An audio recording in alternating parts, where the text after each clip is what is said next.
Bonjour, je m'appelle Didier Paillet, je suis thérapeute, coach bien-être. Je pratique la sophrologie, la méditation et la relaxation sonore au son des bols tibétains, des gongs et des bols de cristal. Et je suis également maître enseignant Reiki. Je pratique donc la sophrologie, le Reiki et la méditation pour vous apporter détente, relaxation, bien-être, euh, tant sur le plan physique que mental.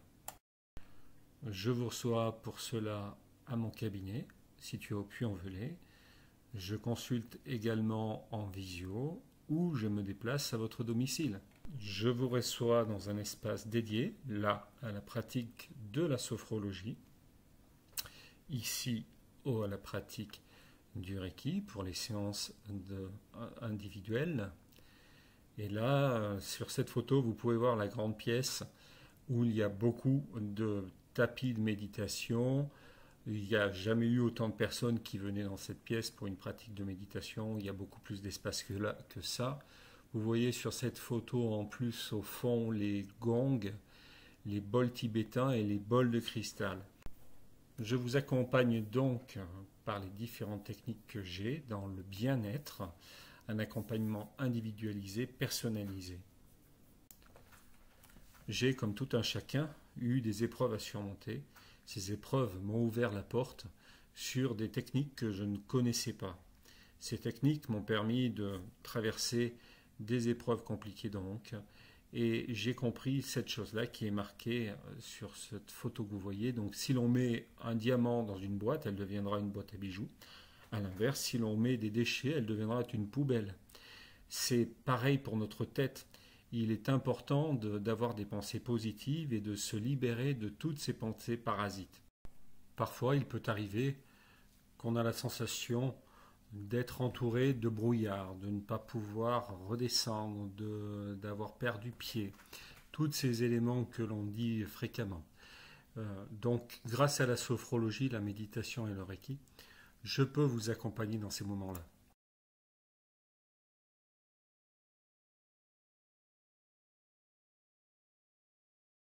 La sophrologie a été mise au point par Alfonso Caicedo à partir des années 60.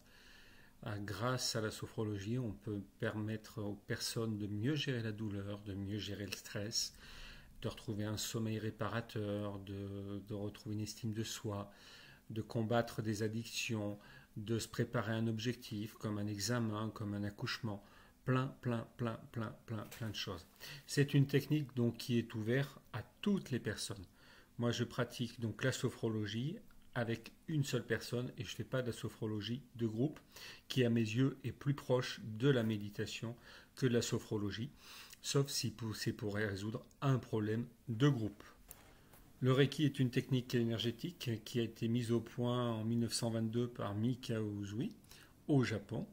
Il était moine bouddhiste, il pratiquait donc la méditation, il faisait du Qigong et il a découvert donc cette technique et qui fonctionne par simple imposition des mains, par d'autres choses aussi, mais la base c'est par l'imposition des mains, comme les chats, quand ils sont en train de faire, vous voyez, les deux pattes avant sont posées sur les tempes du chaton.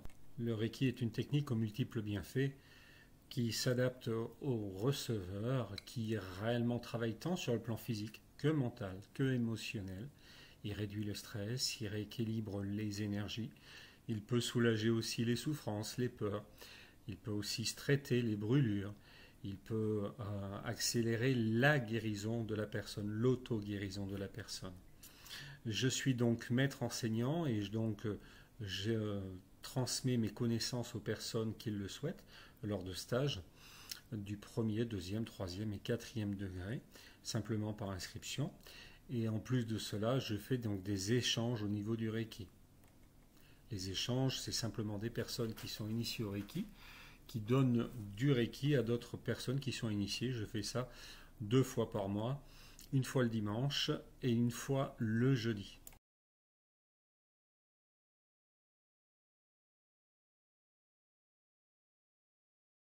Cette petite vidéo ce matin pour vous montrer la configuration de la pièce pour une méditation plus un bain sonore qu'une méditation pour 2 personnes. Là, il manque juste les bancs de méditation ou les coussins, ça sera en fonction des personnes, ou peut-être les chaises. Je crois qu'il y en a une qui va prendre une chaise si mes souvenirs sont exacts.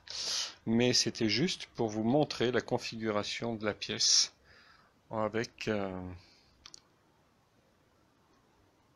avec tous ces jolis bols tibétains et de cristal.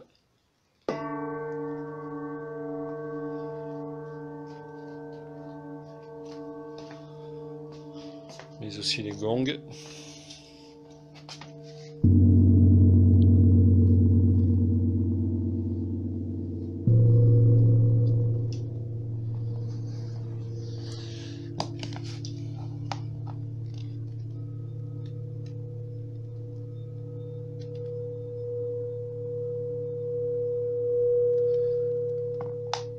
Et le sang du cristal.